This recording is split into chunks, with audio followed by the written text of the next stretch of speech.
भारत से केला खरीदा तो बवाल, 1 किलो चीनी खरीदे तो हंगामा। रोजमर्रा का राशन लेकर भारत से नेपाल लौटे तो नेपाली सेना आपकी बेइज्जती करेगी, बॉर्डर पर रोक लेगी। नेपाल के भारत सीमा से लगे इलाकों में हर बॉर्डर पर नेपाली सेना लोगों को रोक रही है, तलाशी ले रही है।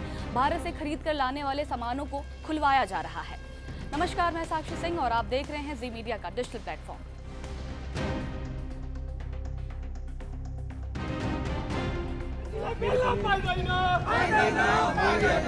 नेपाल बॉर्डर पर नेपाली सेना और पुलिस के इस हरकत से लोग भड़क गए हैं। खासकर वीरगंज में सड़कों पर गुस्से का विस्फोट साफ नजर आ रहा है। वजह सरकार का एक ऐसा फैसला जिसने आम लोगों की रोजमर्रा की जिंदगी पर सीधा वार कर दिया है। नेपाल से पिछले 100-150 साल से रोटी बेटी का नाता रहा है। लगभग खुले बॉर्डर की वजह से दोनों तरफ के लोग एक दूसरे के देश में आते जाते रहते हैं, शॉपिंग करते हैं, इलाज के लिए आते हैं, घूमने आते हैं। लेकिन अब नेपाली सेना ने लोगों को परेशान करना शुरू कर दिया है। दरअसल नेपाल सरकार ने भारत से आने वाले सामान पर कस्टम ड्यूटी को अब सख्ती से लागू करना शुरू कर दिया है। नया नियम कहता है कि 100 नेपाली रुपए से ज्यादा कीमत का कोई भी सामान टैक्स के दायरे में आएगा। और बस यहीं से बवाल शुरू हो गया। जैसे ही यह आदेश जमीन पर लागू हुआ, सीमावर्ती इलाकों में रहने वाले लोग भड़क उठे। जो लोग सालों से सस्ते सामान के लिए भारतीय बाजारों पर निर्भर थे, उनके लिए ये फैसला अचानक एक बड़ा झटका बन गया है। नतीजा, हजारों लोग सड़कों पर उतर आए हैं, विरोध तेज हो गया है और हालात गर्मा आ गए हैं। अब सवाल उठता है, दरअसल नेपाल की नई बालन शाह की सरकार ने आदेश के बाद नेपाल ने अपनी कस्टम नीति को सख्ती से लागू करना शुरू कर दिया है। नए नियम के मुताबिक नेपाल 100 रुपए से ज्यादा का खरीद पर लोगों को टैक्स देना होगा।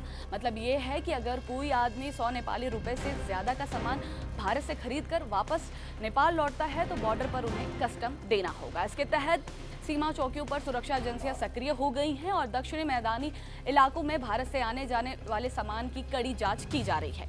यहां तक कि पैदल और साइकिल से यात्रा करने वाले लोगों का भी रिकॉर्ड रखा जा रहा है। दोनों देशों के बीच आवाजाही करने वाले सभी लोगों के लिए पहचान पत्र दिखाना अनिवार्य कर दिया गया है। नियम के लागू होते ही आम जनता में आक्रोश फैल गया है। बड़ी संख्या में लोग सड़कों पर उतर आए हैं और जोरदार विरोध प्रदर्शन शुरू हो गया है। जैसे कि इस वीडियो में देखा जा सकता है कि एक व्यक्ति ने गुस्से में केला फेंक दिया, जो इस बात का प्रतीक है कि कस्टम ड्यूटी लागू होने से लोगों में कितनी नाराजगी है। सीमावर्ती इलाकों में रहने वाले लोगों का कहना है कि वे वर्षों से सस्ते सामान के लिए भारतीय बाजारों पर निर्भर रहे हैं। ऐसे में ये नियम उनके लिए मुश्किलें पैदा कर रहा है।